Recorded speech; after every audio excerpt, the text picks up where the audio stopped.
आतल्या बाजूला गोल आहे आणि बाहेरच्या बाजूला अशा पृथ्वीच्या आकाराने याला गोल केलेला आहे आणि वरती आपल्याला ही मूर्ती दिसते. तर आपण असं या मूर्तीला अशी प्रदक्षिणा पण घालू शकतो.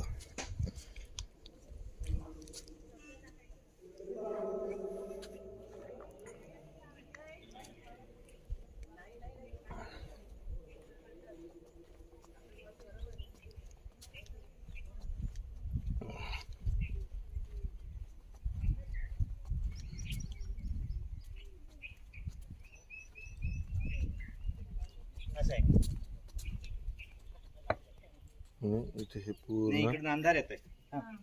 स्वरूपाची आपल्याला इथे परशुरामाची मूर्ती आहे आणि ही ज्यांनी बनवली त्यांचं नावही इथे दिलेलं आहे.